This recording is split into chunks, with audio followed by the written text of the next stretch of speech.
psychology of restaurant design, why customers stay or leave. Oh. Bow, bow, bow. Is that the intro? That's the intro.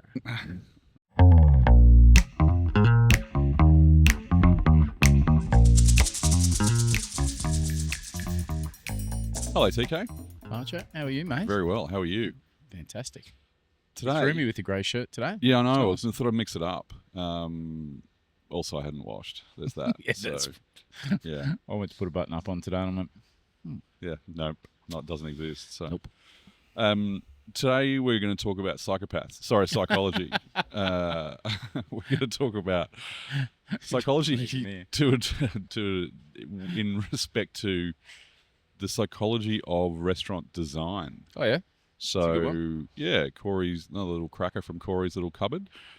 Corey's cupboard you- of curiosities. I thought you were going to say about restaurant designers. No, that's a Psychopaths. that's a different You've conversation. met ours, No, right? no.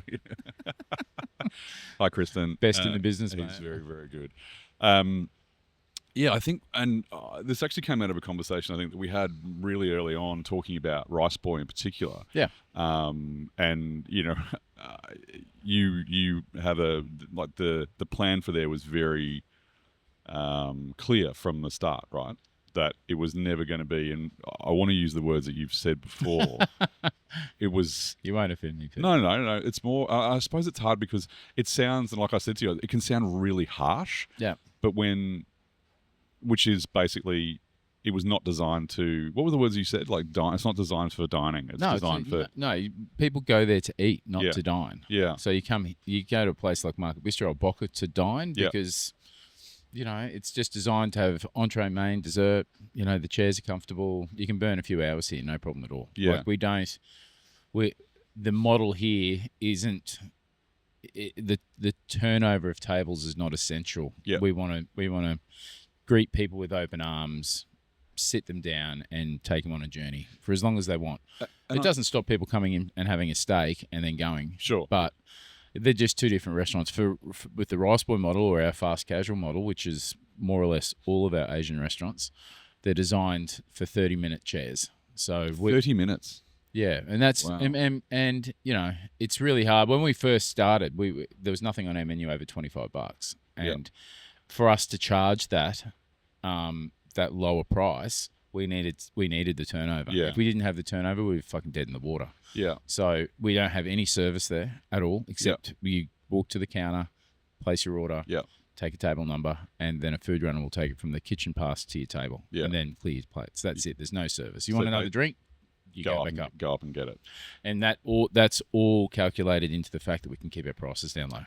So I suppose that's the thing. It's like, and I think it's a really interesting point because what works at one doesn't work at all. It's not a one size fits all with this kind of idea of thinking, and the fact that straight away you're like, okay, well, market. What's the seating times here? Probably 1.5, 2 hours, Oh, at least, yeah.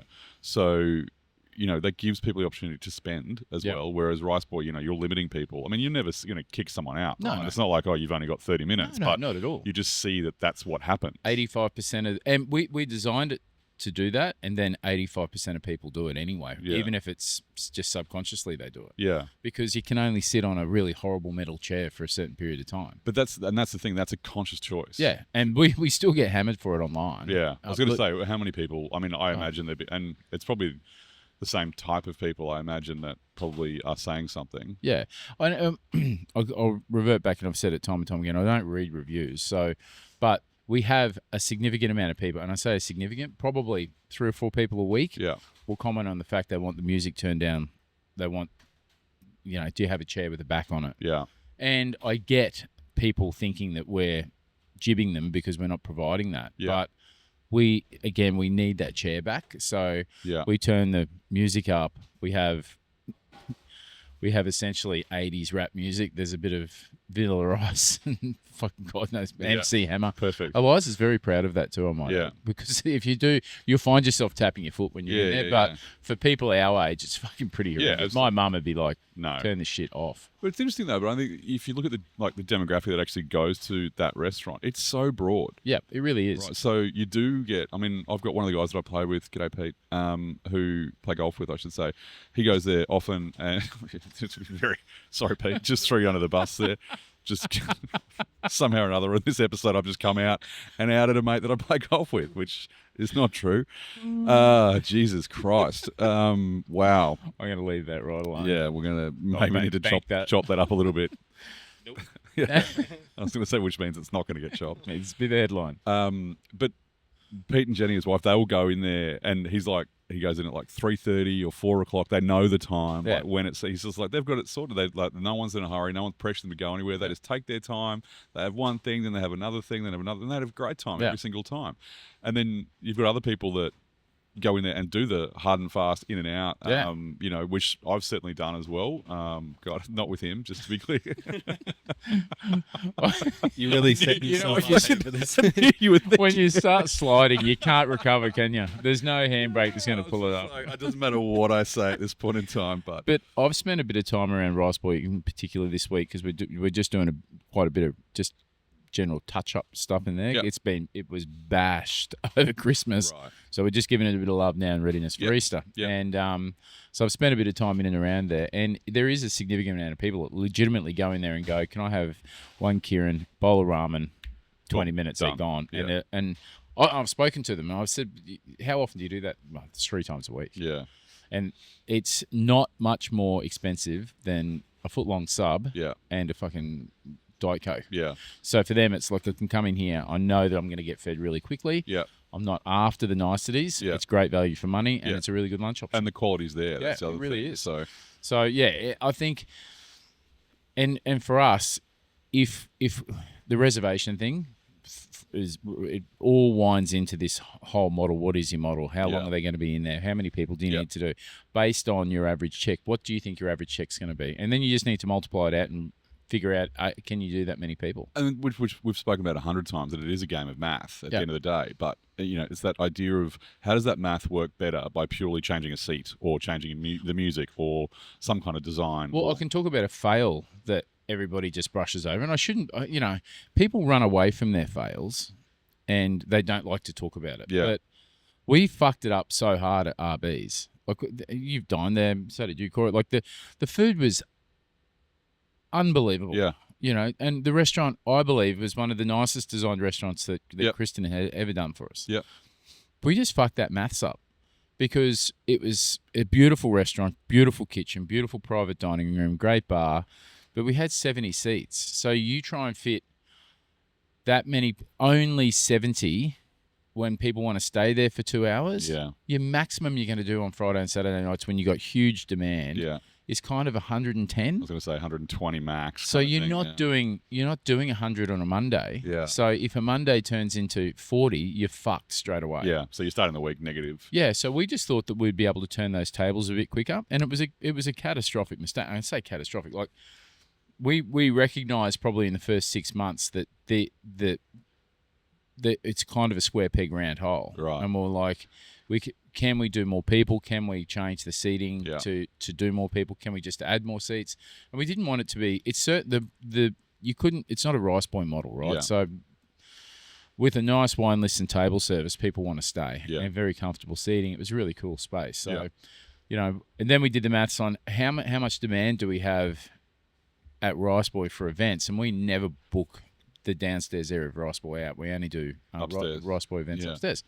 So we thought we'd go take some of the events across and start using it as a function space. So we'll do 6 or 7 events in there a month, which covers the rent. Yeah. So we've plugged the hole, but based on the design of that restaurant and the seating capacity and then the menu and the model, we fucking got it wrong. So we needed probably another 50 seats. I was going to say, it's so like if you do the math backwards, like what do you need? And it's like then it's also 50 extra seats is an extra 50 square meters. Yeah, you know. Or we just needed to design it better. Yeah, make the private dining room smaller, or make the bar small. We just Yeah. we needed an additional 50 seats in it. So how do you know that without? I mean, Sorry to cut you off. I always start with the rent and go, yeah, if the rent's you want your turnover in my world to be between 5 and 8% of your the rent to be between 5 and 8% of your turnover, which is low. I mean, historically speaking, that's always been sort of everyone says 10. It's got to be under 10. But wages are doing that, right? Right. So you got to find wages something. are firing north. So you need to find something somewhere. Yeah. Now, granted, that's a perfect world. Yeah. But for me, I always start off in that perfect world because it's like then I can. When I'm starting my business plan, very quickly I'll find out what the break even is. Yeah. So what turnover do I need to achieve between 5 and 8% of a turnover rent, and then go right. Okay, if it's 200 grand a year, how many seats? Seat by seat. What do I think the average check's going to be? Yeah. So what does that equate to for lunch? What does that equate to for dinner? And then you can stand in that space and go, do I think this space can generate that many people? Yeah. And then how does that then? I suppose then you, like you mentioned, Kristen, so that you sit there with your designer and go, okay, so these are the bits that this is the math side of it. I just need this many seats. But that sounds really simple, right? It's like from a design perspective to go, I just need 50 seats or 100 seats or whatever it may be. It's not. It makes up one component of it. Because he will ask you that. A good designer will ask you that. What are the other things that he asks? Like, what are the things that before a new project, like you've got a new one coming? Yep. I'm assuming Kristen's doing that. Yep. So what are the conversations that you have with him when you're talking about these kind of things about people staying, people not staying, times? How does he get that information from you? Well, we send a mood board to him. Yeah. And it's. I won't say it's an arbitrary document. Yeah. Maybe Corey, we can insert one here. One of the ones that we've done in the past. And we'll do this. I've done probably 5 or 6 this year that haven't transpired into a lease or a restaurant. So we've gone pretty hard this year. So there's a few floating around, but one that we've secured. We start with a design document, which has got a bit of a feel, a mood board. Basically, what we want them, how we see it looking. I was going to say, so from a mood board, just for those that don't know, it's almost like a whiteboard that you've sort of stuck stuff to. It's like, correct. I like that kind of a chair. I like these kind of colours. I like these kind of plates, and you give that to him, right? Yeah, that's a starting point. And it could be some pictures of other venues. It could be colour schemes. It could be chairs. It could be, and then we'll even give him a menu. Just a draft menu. Sure. Sometimes we give him plates. Yeah. Sometimes we give him cutlery. Sometimes we give him lights. But that's his wheelhouse. Yeah. But he needs to be able to get a real feel for what we're trying to achieve. Yeah. And then along with that, he'll ask a series of questions like, how many seats, how many covers do you think you're going to do, which he doesn't know and he doesn't care about. Yeah. He'll just use a calculator based on those seats and how many covers we think we'll do for the kitchen size, cold room size, freezer size. So you work backwards and go, okay, so if you want to do 800 covers a day, then the kitchen needs to be X size, basically, right? And then somebody like Harry will just double that. Just double that, yeah. So you have 12 seats and 400 square metres of kitchen. Only at Boca. Sorry, Harry. Mm-hmm. But granted, because you can't argue with him, because if we didn't have that kitchen size, there's no way we'd do the covers. Couldn't generate And that. last week, Boca did more turnover than what Rice Boy did, which is first time we got pipped. What are the other things, I suppose, that even as a restaurant guest, when you sit down in a venue and you're thinking about, and there's certain, where I'm trying to go with this, there's certain restaurants that make you feel good just the second you sit down. Yeah. By a combination of things that are very well thought out. And like I think of like some of the great restaurant rooms, like Rockpool Bar and Grill in Sydney in particular, where you walk in, it's that drama straight away. You've got these giant ceilings, you've got the bar with the glasses. So dramatic, isn't it? It's like, it's intense, but there's this feeling almost. Then I remember Rockpool Bar and Grill in Melbourne when it first opened at Crown, and it's like you walk down that long hallway, with you the got the dry meat, all the dry aging stuff, and you would come around, it's like holy smokes, and then as you get into the dining room, it's like this feeling of openness, and again there's an opulence that comes in those kind of rooms that somehow all of a sudden you're like, oh, I'm just going to drop all of my money here. Yeah. And it's like there's... And then you go the polar opposite to Movida in Melbourne, when there's just a little red sign over the door in the grungiest cobblestone laneway in Melbourne. Feels as though you're standing over hypodermic needles. Yeah. Then you walk into this very modest Yeah. dining room that's been there for small 30 seats, years. small tables. And it's fucking so good. Yeah. Yeah. It's I find the restaurant industry is fascinating because of that. And that's the thing. It's like, I think that, again, it's time and a place for each thing as well. Yeah. Like you're saying, we can't copy and paste these things. You can copy and paste elements, but there's certain things like that's just not going to work. It's like one of those things, but when people say to you, I'm going to Sydney, where should I eat? Yeah. And it's like it's such a long bow to draw. Yeah, exactly. Like, what like do you why? want? Yeah. Is it lunch? Is it dinner? Yeah. What's the mood? Yeah. Are you with a friend? Yeah. Are you with your assistant? Are you Yeah. with your family? Yeah. Because that's gonna set the precedent of that. And when you're starting off, when people go, I want to open a restaurant, it's like, oh, fantastic. What sort of restaurant are you going to open? And you need to start really thinking about that and get that locked down. I say it time and time again. What do you want to be famous for? What is that restaurant? What is going to be their signature thing? And that's really hard because a lot of young chefs and restaurant managers, they just want the fanciest fucking thing known to mankind. Yeah. And you need to figure out really quickly, is there a market there? And are you good enough? Do people want it? Yeah.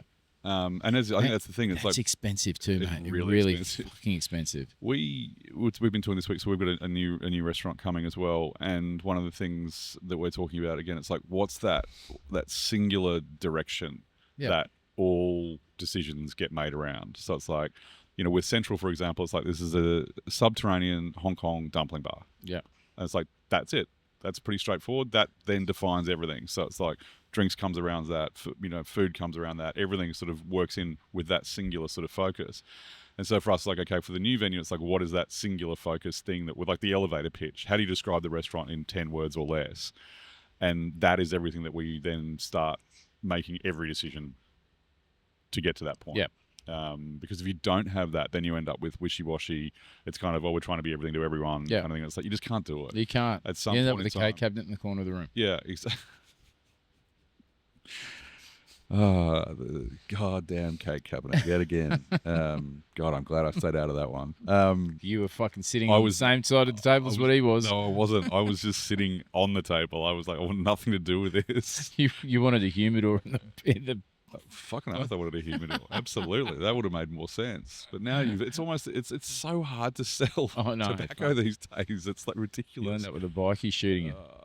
God, yeah. It's just Anyway, but I suppose the other thing is that we talk about why we want those short-term tables, like those tables to flip more often, and obviously it comes down to revenue. That's a big part of it.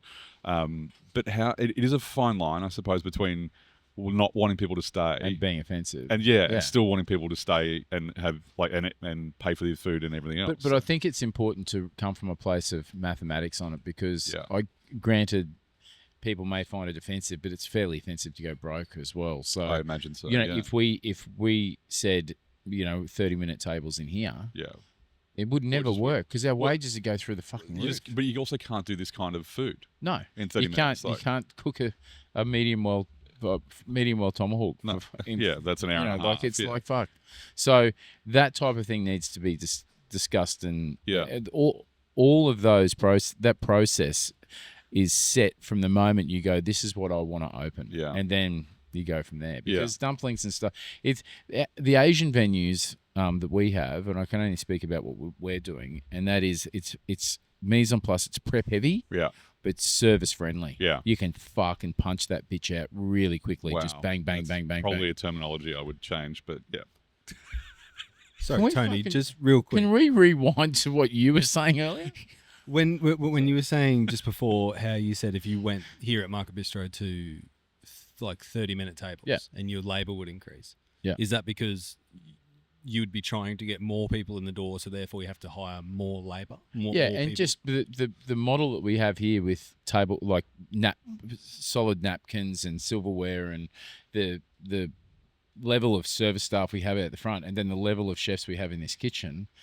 For them to try and turn those tables, we'd need 20% more people, and then the menu itself is just not designed to be able to spit it out. Because if we needed that 30-minute table, and then we ordered somebody ordered a medium well tomahawk, you're done. It's 45 minutes just to get the fucking steak. Yeah. So the maths is fucked straight from the start, from the second that docket's written. Where at Rice Boy, there is nothing on that menu that can't come out in 10 minutes. The only thing that causes it from 10 minutes to a further delay on that is if we're backed up or something catastrophic's happened in the kitchen, or there's a missing docket, which happens.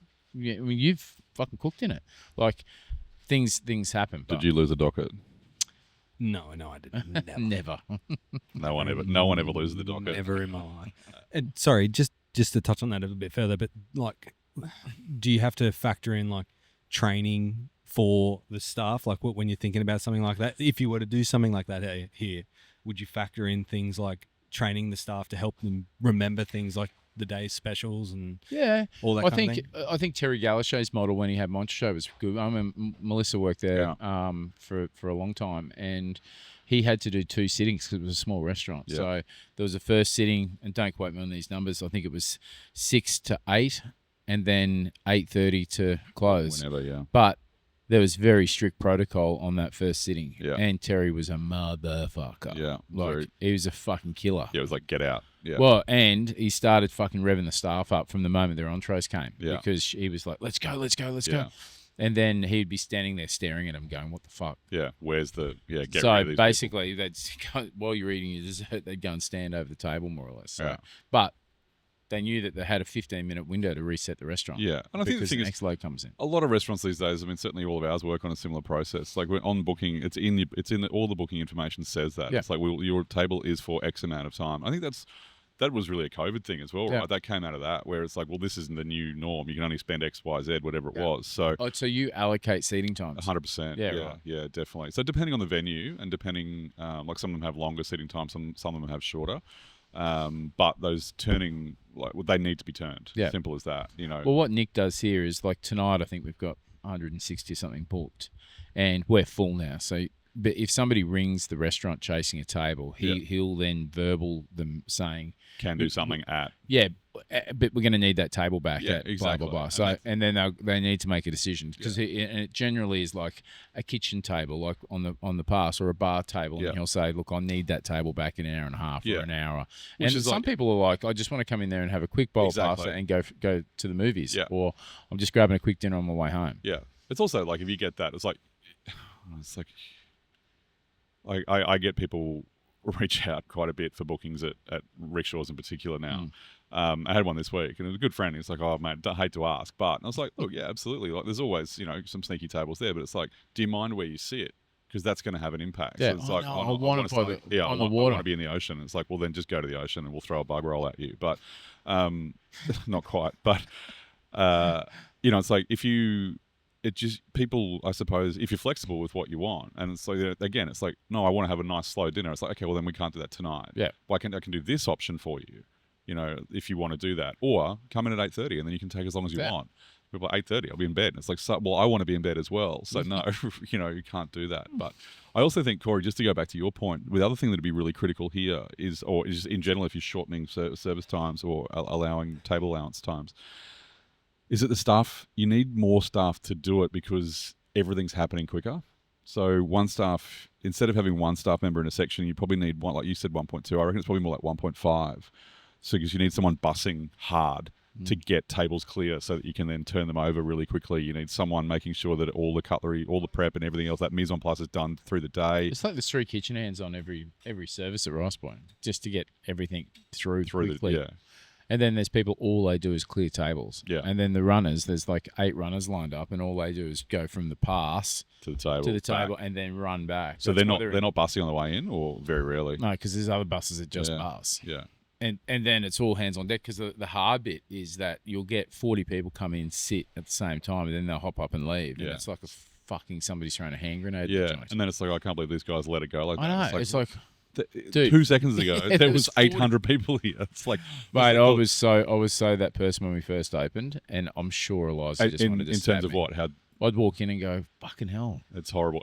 Because it is, though. We're taught that's one of the most horrible things you can do is walk into a restaurant with dirty plates on the table. Yeah.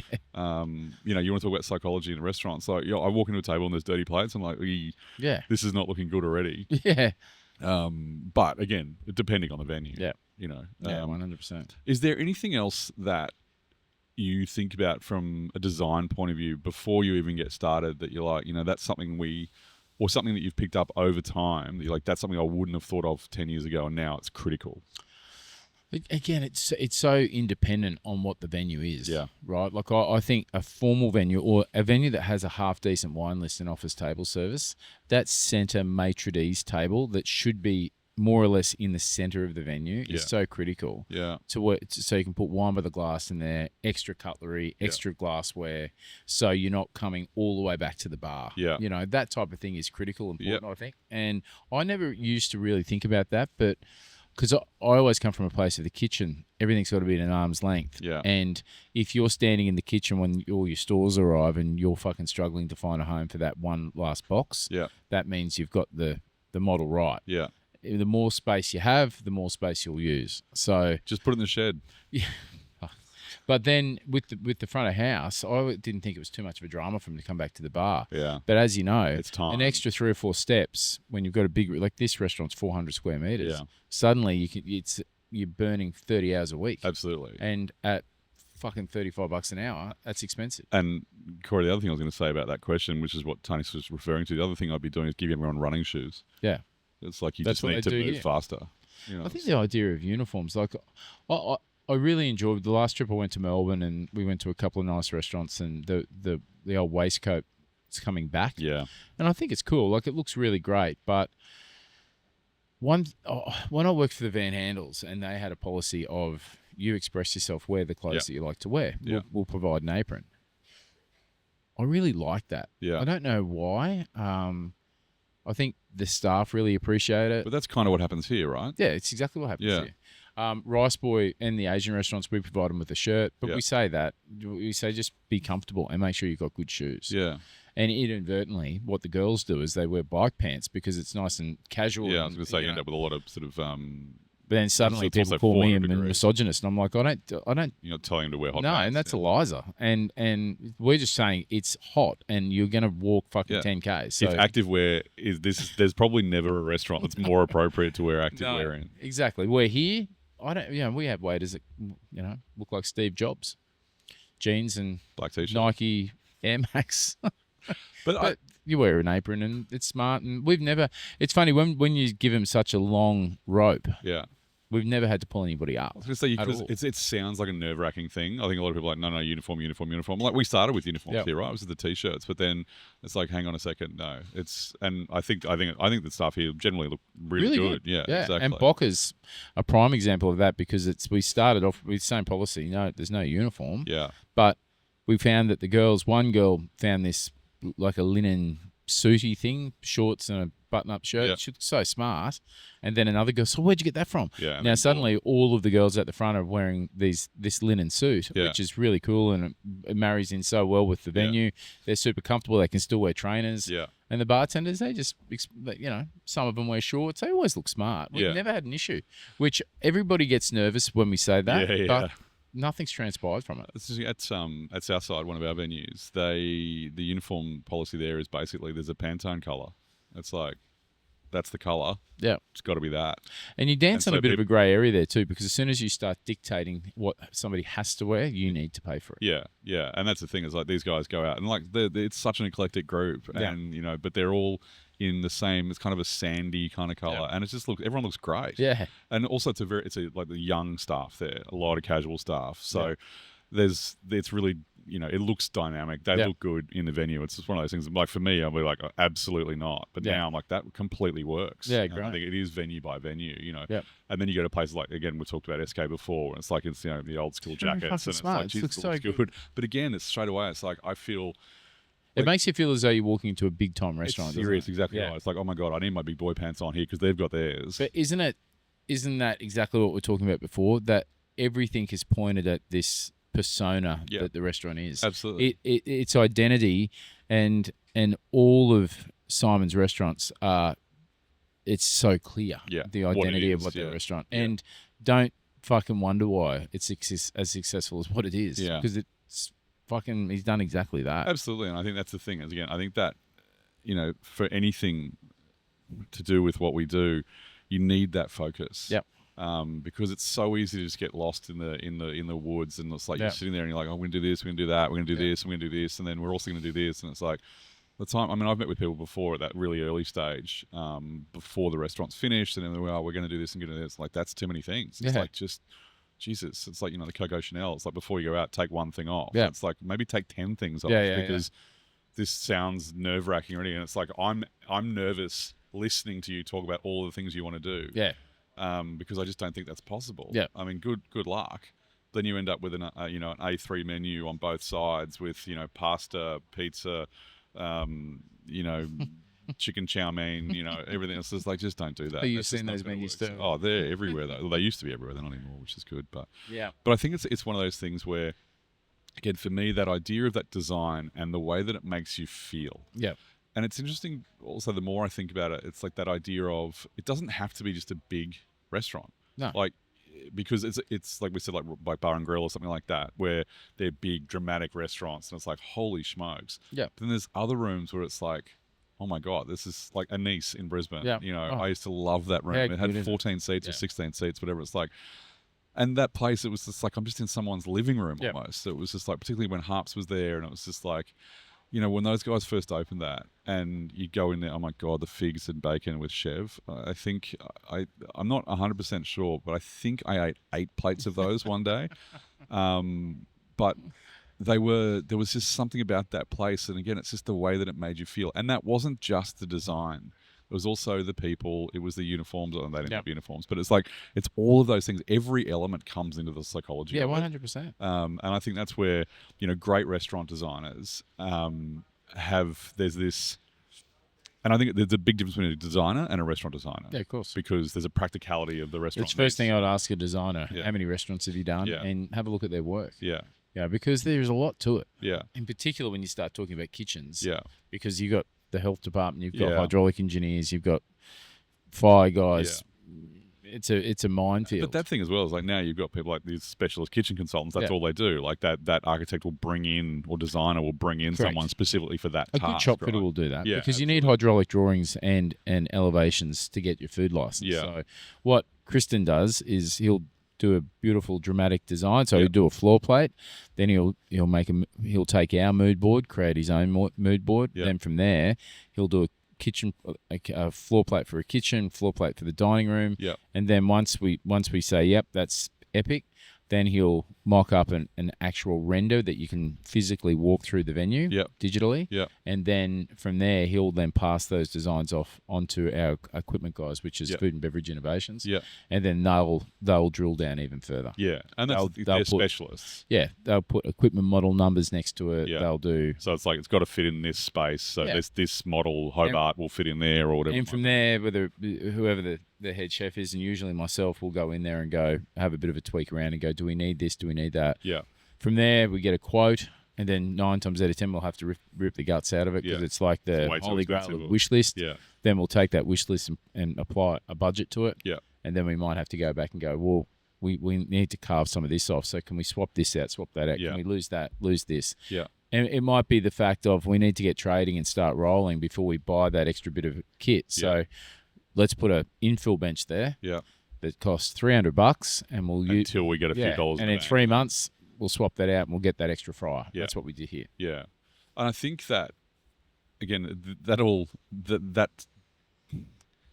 amount of time that takes is actually significant, right? Because there's so much back and forth, from original drawings to then renders to deviations, to all of these things. It's just like, people wonder why it takes, like, a normal restaurant build should be, roughly 12 weeks, 14 weeks, something like that, depending on the size.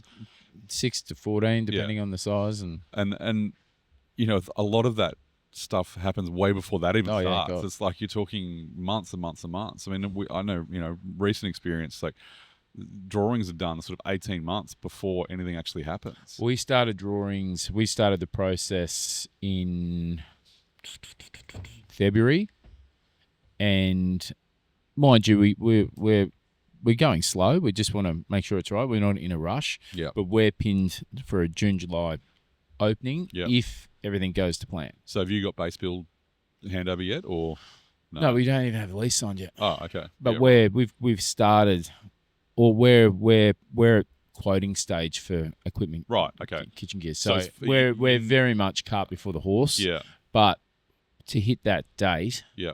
we needed to take that Start risk. going. And I knew worst case scenarios. If we don't do this restaurant in that space, I'll do it somewhere else. Yeah, okay. So it's not a waste of time. No. I think it's never a waste of time anyway, because again, you could use that again in 5 years' time, or in that process you find something else. You're like, holy shit, we need to do that there, or whatever. And it's where the lease is getting drafted, so it's not like we haven't agreed to terms. So we're just waiting for lawyers to draft the lease. Yeah, everything in that lease has been agreed upon, so we haven't shit the bed and gone early. Yeah, but I always say it's loose lips sink ships. So I always don't even tell anyone that we're doing anything until we're fucking well and truly rolling, because it's just it can just cause such a massive ripple effect. Yeah, and that's the thing. I think these days, in our industry is traditionally rampant for rumours. Yeah, because we have nothing else to talk about. So, if someone's going under, then everyone will know about it in 2 seconds, or they heard a rumour, or da-da-da. I mean, there's plenty of those going around at the moment for everything, for every businesses. So, you've got to control that narrative as much as you possibly can, because a lot of it's just complete bullshit. So, agree. Is there anywhere? This is kind of a weird question, I suppose, but is there anywhere from your experience that you've walked into a room that you're like, ooh, straight away, it's like, I don't feel great in this room? Oh, yeah, fuck, plenty. Restaurant-wise? Even stuff that we've done. Yeah, really? Yeah, 100%. Like, back in the junk days, before junk was junk, it was a restaurant called OS3. Now, we opened it on the smell of an oily rag. Yeah. We wanted it to be formal. It was just half-cooked. I walked into the room and I don't know, it's really hard to explain without sounding like a fuckhead, but it's just didn't feel right. I had a feeling that it wasn't going to win. It wasn't going to be right. But then you proceeded anyway. Oh, well, we're too far in. Yeah, okay. Like, I'm talking... Oh, like it's built. We're setting the table. Yeah, right. And at that point in time, we designed it ourselves. We basically built it ourselves. Like, we just did it half-assed, and there's no wondering. But in hindsight, and I guess we were just a couple of young guys having a crack, so and I'm okay with that. It taught me a valuable lesson, and it nearly took me under. Yeah, and then we pivoted. Fuck, I hate that word. Yeah, I was going to say, really, that word? But we did, and then that's how Junk was born, because we modelled our burger restaurant. We said the burger restaurant's really, really winning, nothing over $10. So then we had a menu that had 8 or 10 things on there, nothing over $10. Yeah, and we got them back. So then we basically took to the joint with a hammer and made it rough and lived in, and that was kind of me at the end going, I'm not going to do anything half-assed again. If I can't afford to get a designer and do it properly, then I can't afford to do the restaurant. Yeah, because that's the thing. The impact is instant and dramatic. Fuck. And I've said it time and time again. Opening a restaurant's expensive, but once it's opened, you can tell up triple that in a very, very short period of time. Yeah, like a mate in Brisbane who recently is like, no, I'm shutting it. It's been open for less than 9 months. Hey, mate, there's a lot of great restaurants with beautiful fit outs, great food, really good service that go broke. Yeah. Like a fucking lot. Yeah, way too many. I think the hit rate at the moment is 92% in the first 12 months. 12 months? I think it used to be...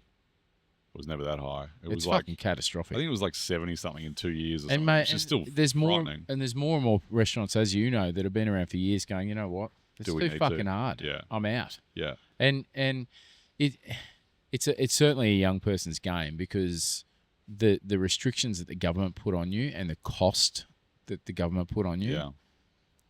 It feels like they don't want you to win. Absolutely. They don't want you to hire people. They don't want you to win. Well, they don't want you to, yeah. And that's, we've talked about this before, and we'll continue to talk about it. Not that anyone's really, it's this point, no one's probably listening at this point anyway, but that idea of things like excise on alcohol, fringe benefits tax, payroll tax, like these things which are just prohibitive. Yep. Like payroll tax is the biggest load of shit. It's like... Sometimes it feels, and what fucking woes me, right? But it feels like sometimes the government go, hospitality, right? How can we fuck these guys so hard? Well, we're going to start with an award that no one can understand. Fuck. And then we're going to go from there and just add. And we've talked about this before. If you haven't watched the tax and award episodes, and, we still need to get Jody on, talk about that. But I think that it is, and it is. It's like people go, oh, restaurants and Rice Boy, you guys are making millions of dollars. It's like the fucking costs of all these things. And it's the like, bottom line is so. I've got friends that are in the building game. I've got friends that are doctors. I've got friends that are painters, and their margin compared to mine is like, what the fuck? Yeah. Like, if you're looking at a formal restaurant, you make the bottom line's 2 or 3%. Yeah. If you're lucky, it's 5 or 6. In a really good fast casual restaurant, if it's 10, it's fucking strange. It's amazing, yeah. And some get through the gaps, and they're more than that. Not many. Yeah. You nearly better off parking your money in the bank. I was going to say, at some point in time, it's like, why am I doing this? And you talk about psychology. I think it's one of the things that I think a lot of us, sort of joke about this, but it's like we need to be have our heads read. It's like, why are you doing that? Yeah. Because, I was talking to someone during the week about, God, I remember we had this, when I was working in Noosa, we had this fence priced for up against the golf course. And the quote came back. It was just like, what are you talking about? It's like $350,000. It's like, it's a fence. It's a big fence, don't get me wrong. But it's like, I'm in the wrong game, clearly. Because it's like, and again, I'm not in the game, so I have no idea. And maybe that's just what it costs. But I'm guessing they'd probably be pretty decent. Mate, I'm telling you, it's 90% is the labour.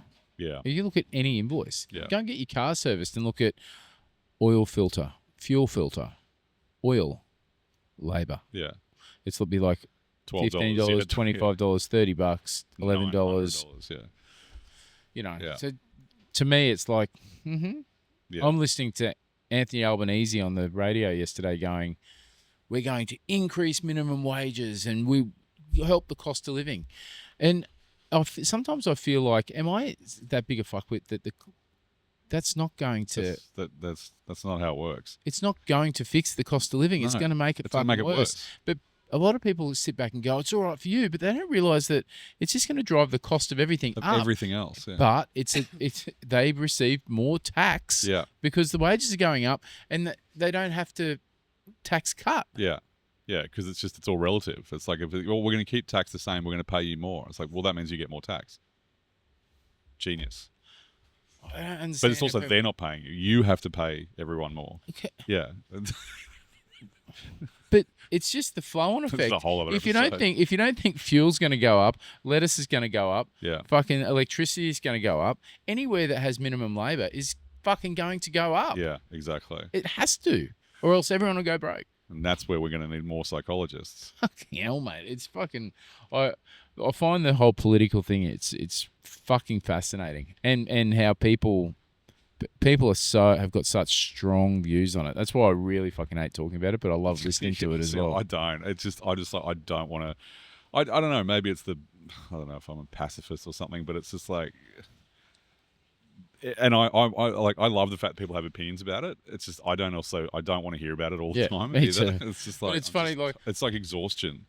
Somebody said to me the other day, one of our staff members, I don't know who I'm going to vote for. I'm like, all right, yeah, me neither. He goes, oh, Peter Dutton, fucking hate that fuckwit. I'm like, really? Why do you hate Peter Dutton? Have you seen his fucking haircut? I'm like, his haircut, he's bald as a badger. Doesn't he have alopecia or something? But it's like you fucking hate the guy because of his fucking haircut. So he hates me as well. But I'm like, the poor prick might be the smartest guy on earth. Doesn't matter. Or Anthony Albanese. He'd be like saying, I don't like him, he's got glasses on. It's like, if he's the right guy, fucking vote for him. Yeah. What's his policy? They wouldn't have a fucking clue. All I care about is policy on haircuts. I know. I'm like, fuck. Yeah. Oh, Jesus fucking Christ. Good times. This is my fucking hope. If I'm on my deathbed and it happens, it'll be so good. It will never happen. Imagine if the government, local, federal, and state, all answered to a board of the smartest people in the world, and it was a paid job that they had to apply for. And if they didn't do a good job, they'd get asked. Imagine that. That's just not going to happen. But wouldn't it be fucking epic? There's too many of them. It'd be so simple. I sit back and I go, fucking, why can't it happen like that? I just don't think it can. Accountability, fucking can't have that in government, can you? Let's just tell everybody what they want to hear, get voted in, so they can fucking lie. But the thing is, like, they tell you something and then they do something else anyway. That's what I mean. And that's the same every single time. So, now, I don't know how we got here. No, we started on restaurant design somehow, because somebody like Kristen doesn't give a fuck.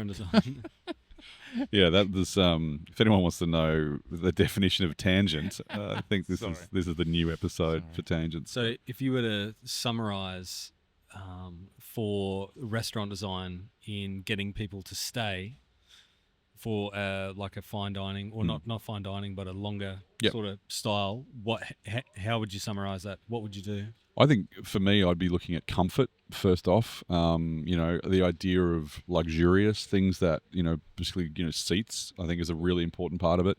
If I sit down in a restaurant and the seat has arms, straight away I'm like, oh, I'm going to be here a while. It's just a thing, right? It's just like straight away it's like, oh, hello, and really, when you're in those kind of rooms that are sort of opulent, it is almost impossible to not spend money. Yeah. On the other end of that, obviously, I mean, people, location, I think is critical as well. We're really fortunate with one of the restaurants in our group where it's probably one of the greatest locations in Australia, with Rickshaws, and that's our North Star at Rickshaws, is the fact that we are on the Pacific Ocean, like quite literally our toes are in it. Obviously, hopefully everyone saw the footage from the cyclone recently. We were literally in the ocean, and I think that, again, that drives everything for that place. Even wine list wise this year, we're pushing towards things that we feel are relevant, things that are made by the sea. So there's a portion of that wine list that is very much driven by wines that we think are appropriate based on the location to the sea. That's cool. we think sort of makes sense with the food. I think they're probably the big ones for me for that longer. But for longer, you want opulence. You want like comfort, and also start with the menu as well, and make sure you've got a menu that you can have. Maybe a few little snacks to start with, then rolling into your entrees, and then have a nice cheese selection. Absolutely. So it's like, and then have a decent wine list. Those opportunities to sell. And don't stop there. Make sure you offer decent coffee. Yeah. Put a biscuit on the side. Yeah. Ask for a second coffee. Have a decent tea selection. The hand-pulled toffees. All those things add to that. You know, one more. Have a decent sherry list, or an Auvergne or a Montenegro or something like that. So it doesn't stop. Yeah, as soon as you have your steak or your fucking chicken or whatever it may be, give them an opportunity to graze. Yeah. And I've done a bit of consulting, as you have, and a lot of people who want to try and achieve that, they say I don't have the budget to have French champagne or Montenegro, or just grab one bottle and just see. Prove yourself wrong. Because don't cut your nose off to spite your face and limit the ability to sell. Absolutely. It's the same thing with the bottles of wine that are expensive. It's like, you don't know who someone is. No. It's like, just have one there. Yep. Someone might have just won the lottery and they come into, even like, I remember a little cafe I used to consult to in Brisbane, and they were like, oh, I'm really hesitant about putting champagne on. It's like, I'll give it to you. Yeah. It's like, I'll give you the wine. If you sell it, you pay me. If you don't, then you don't, But you can go into even Market Wine Store and buy a bottle of French champagne for fucking $60 and put it on the shelf. Just see if it sells. Yeah. If it doesn't sell. But then it's like pressure test it. Like, okay, 60. What about 80? What about 100? What about 200? What about 500? That's what I mean. Don't limit yourself. No. So I think give people the ability to buy for over an extended period of time. Yeah. Like, there's nothing on the rice boy menu that you can, like, you go there, or everything's geared up for you to go, bang. One of those. See you later. Yeah. Was there another question coming from that, Corey? Was it you were going to ask something about the other side of it? No. Like, I think the other side of it's quite just obvious, self-explanatory. Yeah. Make it hard, loud. The opposite way. But one thing I was going to ask is when you're talking about location, and I guess when you're talking about comfort and location and the menu and all that kind of thing, I guess the story of the establishment kind of comes into play. And does that factor into like the menu? Like, how you're talking about Rick's being by the sea. So you're obviously thinking about things by the sea, but here we're in the Maroochydore CBD. So when we're thinking to the theme of, say, somewhere like Market. Yeah, we just said we wanted it to be a big city restaurant. Okay. And we're in the middle of a new CBD. And I think that somewhere like here, and it's like one of the biggest compliments you can receive in a restaurant really is, this could be anywhere. Yeah. Okay. You know what I mean? And that was kind of what we wanted to go for, but it's hard being a pioneer at the start, because if you remember correctly, which I know you do, there was nothing here. It was dust. The park across the road didn't have any grass in. We have to vacuum the bottle shop 20 times a day. As soon as the door opened, there'd be like a 50 kilos of dust had come in. It was amazing. I don't recommend anybody doing it. No. But there is something about being first as well. You know what I mean? Like for this area as well, being first has an impact. Yeah. You know, but that comes at a cost. Right. Yeah. You know. So, you know. So yeah, that's the answer. Cost me a few grey hairs. I had dreadlocks before this. So. Yeah, I think it might be a bit early for a alcoholic product review, so I don't really have anything planned, so we might have to skip that one today. Why don't we cut that out and I'll go and find something? Yeah, I don't think we need to talk about the time. Yeah. Now, we've got 3 wines sitting in front of us today. These are 3 of Pat Sullivan's new release single vineyard Chardonnays. And the reason why I wanted to look at these, I tasted these earlier in the week with Pat, and there's a 4th wine which is near the Ada River as well. They are probably the 4 best wines in a lineup I've seen in the last 2 years. Good, aren't they're really, really good wines, and they're good for different reasons. We're just going to taste one today, but you know, the Bull Swamp is Gippsland, absolutely delicious wine. Really small producer, a small vineyard, I should say. When you say single vineyard, what is that? What do you? So basically, all the fruit comes off one particular plot. Patch. So Right. so like one vineyard. That vineyard, I mean, you can say single vineyard even if it's 20 hectares. Right. It's single vineyard if it's all from that same place. But these are tiny vineyards, so we're nowhere near that kind of number. And what it is that what that gives you is a real expression of place. Yep. You know, the French have the word terroir, which is just annoys the shit out of me because it's so broad. But in Australia, we kind of refer to it as the sense of place. Yeah, right. So it's like this shows off that site. And Chardonnay does that very, very well. It often shows its site off very, very well. And Pat's thing is always very much about that. He wants to show that off. And his wines are there. He's got a thing about volcanic soil. That's kind of his vibe. So there's often volcanic soil involved in where these vineyards are. So we've got Gippsland here. We've got Black Sands, which is Henty, so Western Victoria. So you've got Eastern Victoria, Western Victoria, and then you've got Yarra Valley here from Wurrialek. We're going to taste the Wurrialek wine today for a couple of different reasons. But is it unusual for a winemaker to have plots like that all over? Yeah, it is. I mean, these days, gosh, a bit light on, but that's okay.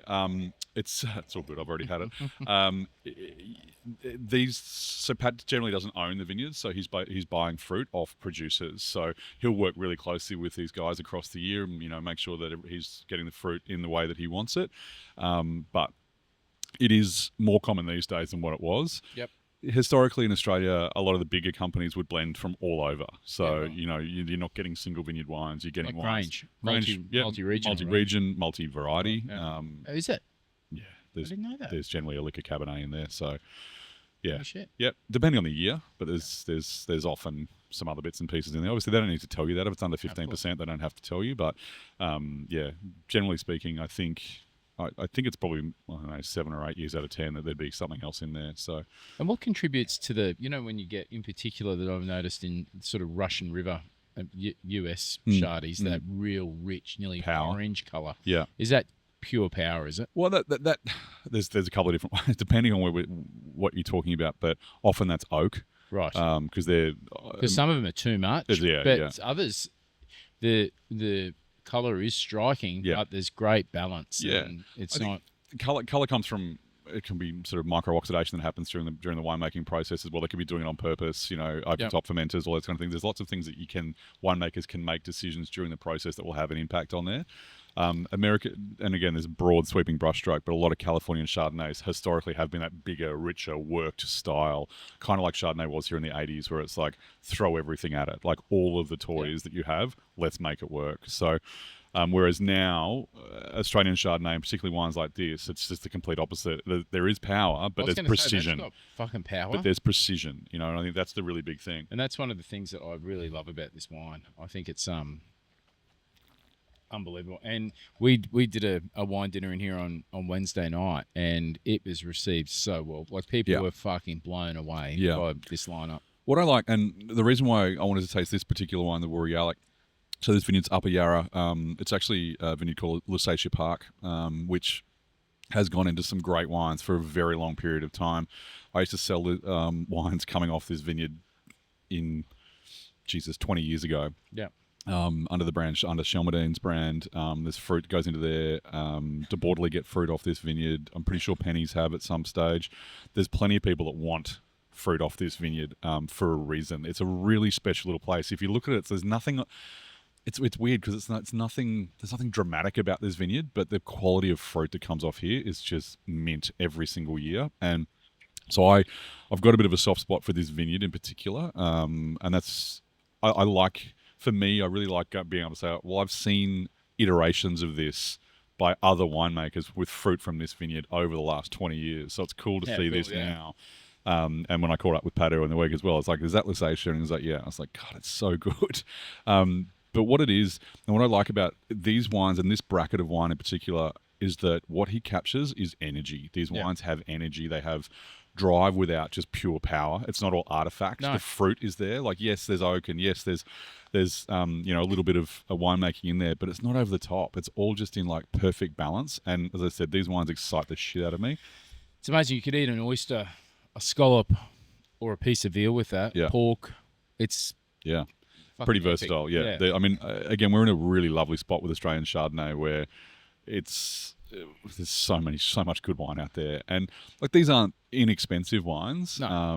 You'll need to drop a decent amount of money for them, but in terms of value and the things that people are going to taste, and it's like for me, if you're a Chardonnay drinker, you'll look at this straight away. And again, we looked at them on Tuesday or Wednesday, whatever day it was, Wednesday, and with one of the teams at Central.